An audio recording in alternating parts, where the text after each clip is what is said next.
Episode 5, Primetime CEO Podcast. I'm the host, Nick. We got a couple questions for me to answer today. This episode is back to business, man. We got, the last few episodes were good, but it's time to hone back in on being a CEO, entrepreneur type topic. So I got my man here. He's going to ask me some questions. Yes, sir. Yes, sir. First up, how you feeling today, bro? I feel good, man. I Okay. feel real good. I made a move to Miami.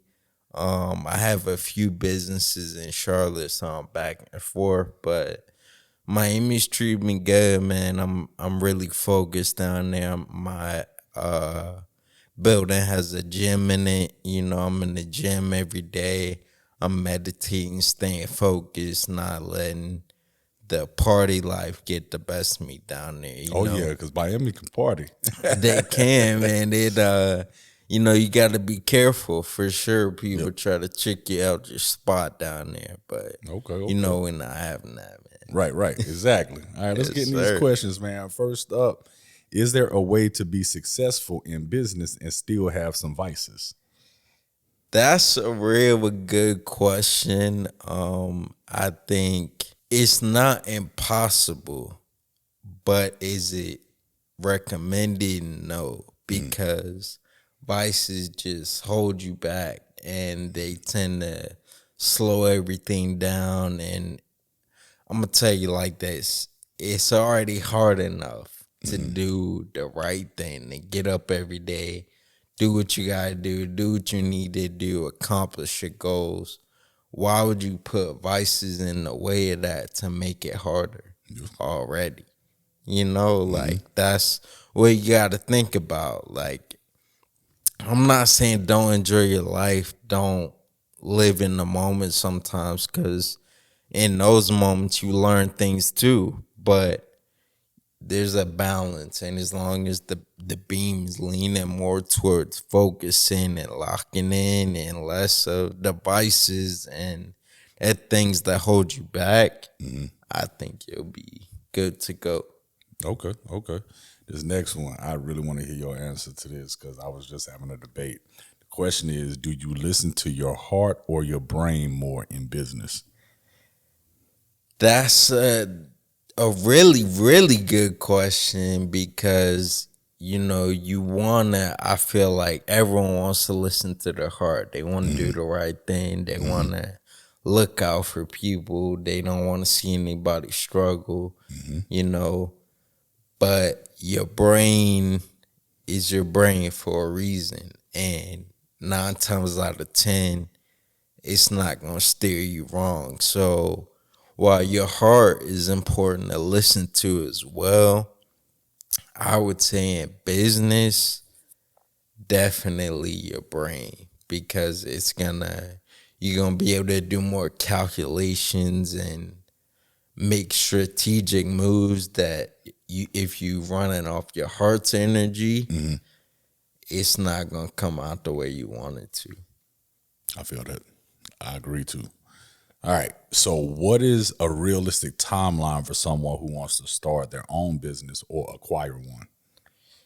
So I've been recently reading some literature about, instead of starting your own business, just acquiring one that already has good cash flow and already has all the kinks worked out as another way of being an entrepreneur. Because everyone always thinks, you got to innovate, you got to have a fresh thing, a fresh new topic, new brand, something for people to grasp onto.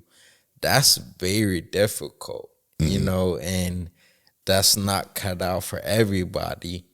So sometimes it is best to just acquire something. So I would say timeline. Think about it like this. Anything that comes quick in life usually isn't good. It's usually, it doesn't work out. If it comes like that, Right. it's usually not, it doesn't have longevity. It doesn't have stability. You got to give things time for sure. So I would say at least You need to do a couple months of just research, Right. just figuring out what you want to do, the kind of business you're looking at. If you're trying to start your own, what kind of competitors you might have, what the market looks like. Set aside a couple months just for that. Don't get so focused on just boom, boom, boom. I Right. need stuff every day. I need something new. You do to an extent, but every little step on that journey counts. And it's going to decide the longevity of whatever you're trying to do. So I would say give yourself a couple months for that, and then another 3 to 6 months to actually put a plan in action. Get your funding together, get your team together, get whatever you have to have in place to make it happen. You're gonna need some time for that too, for it to be good. Now you can go hire some dudes in a couple days, but Right. in a couple days, if you ain't paying them, or if the business isn't going right, they gone just as quick as you found them. They leaving that quick. True. So you gotta invest some time into that too, and then from there, you're not golden, you're not good to go, but you have a strong foundation that can actually take you somewhere. Okay. So 6 months to a year, realistically, Creating that foundation to okay. I like that. for sure, Yep. for Cool. sure. Okay. So what is people's biggest mistake in starting a business? In my opinion, because I get asked a lot, like, how do you start a business? Where do you start? I'm new to this, stuff like that. People tend to get so hung up on how they're gonna file the business, like if it's gonna be LLC, S corp, sole proprietorship, whatever. My advice to that would be to just generate some income from the business first, Yep. before you get so hung up on how it has to be filed and who I need to pay to do the taxes. You might not even have no income tax. You're right. So focus on creating the income first. Let that be at the forefront of your brain, instead of little small stuff that at the end of the day you can just pay somebody that is already a professional in taxes or a professional in filing a business to do for you. But that's daunting to a lot of people. It's their first business, their first time being an entrepreneur. They're like, getting started, that tends to hold you up. So Yeah. I would say just avoid that and focus more on the structure and the income of the business first, and then worry about those little details. I like that. I like that. Real quick, I want to say, because I started mine as a sole prop to Yeah. that point of focus on making the money. Start making that money. Now you hire those people to tell you how to structure it. Exactly. So, yeah, that's a word right there. Yep. All right. So do you feel that having a business is possible for everyone? It's definitely not for everyone, not to discourage people, but you have to be real with yourself, and you have to, being an entrepreneur, owning the business comes with a lot of sleepless nights, a lot of payroll to meet, a lot of people to feed, a lot it comes with. And you got to really ask yourself, do you even want all those responsibilities? Right. Being the CEO entrepreneur sounds great, but do you really want what that comes with? You have to really have some self-reflection and, dig deep inwards and just figure out for yourself. So I would say it's not, anyone can do it. It's not impossible, but I wouldn't say it's for everyone. I'm going to add something on here. To that point, I agree. It's not for everyone, but a person who gets into it because they think they want to do it, right? And then Right. they find out that, nah, this ain't for me. Is it okay for them to just walk away, or what do you think on that? Yeah, that's that's one of the biggest principles in business is knowing when to take it behind the barn and let it go. Yes, sir. You know, and just know when to throw that towel in. You know, when you losing that fight real bad, you bleeding out of both eyes, man. It might be time to call it quits. That's you know, it. and you also have to look at it like calling it quits is not necessarily a failure because you learn. Now you know not to get back in the ring with whatever you got in the ring with, whatever kind of business you try to do doesn't mean you can't do another one. Now you just know to avoid that round. Man, I can't even remember who said it, but I heard someone on a interview say, I failed 900 times before I was an overnight success.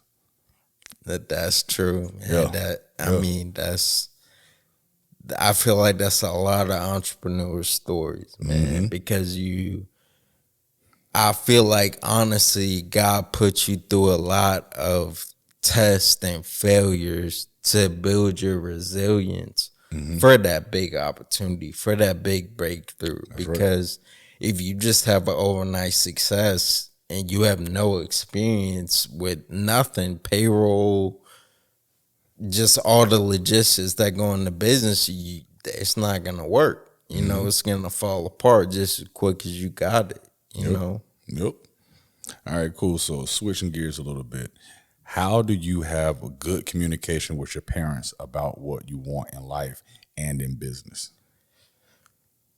I would say to just tackle it head on, because when you get to a certain age, you realize that a lot of things go unsaid that shouldn't, and the best way to get how you're feeling inside out is to just say it. You know, it's either gonna go one or two ways. Either, you know, whether it's your parents or a peer, whoever you're reaching out to about it, they're gonna like it, think it's a good idea, this and that, or they're not. Yep. You just got, and if they don't, at least that hopefully they try to explain it to you, make it make sense to you why it's not a good idea, and you just keep growing from there. You know, keeping it inside, keeping any kind of communication inside is usually never a good thing. It's usually best to just tackle it head on and deal with the outcomes of it. Okay. You know? Okay. You said something that made me think about it. You know, you tell them if they don't like it or something like that. One thing I've always heard too is that it's lonely at the top, right? And to being lonely at the top, that also makes me think of everybody's not going to see your vision. They're not going to get it. They're not going to understand.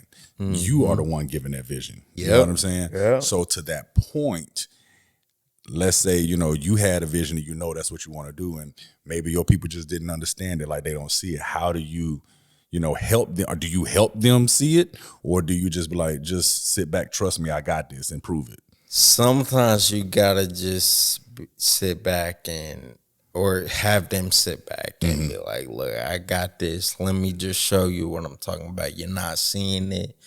Nothing I'm saying is getting it clear to you, so let me just show you. Because actions speak louder than words anyway.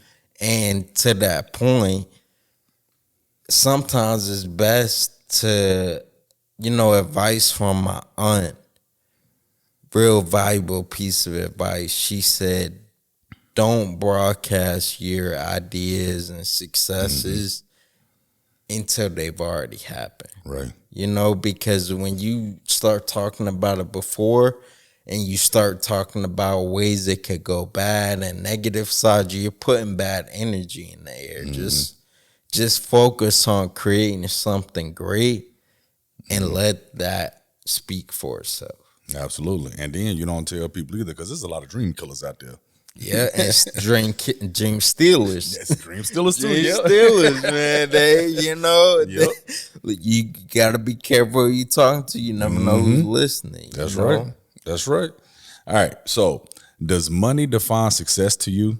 If not, what does? Money is definitely a avenue of success. I think if you're successful, most of the time you do have a good bit of money in your pocket, but based off of the success you have. But success is such a well-rounded word that's so much deeper than just money. Okay.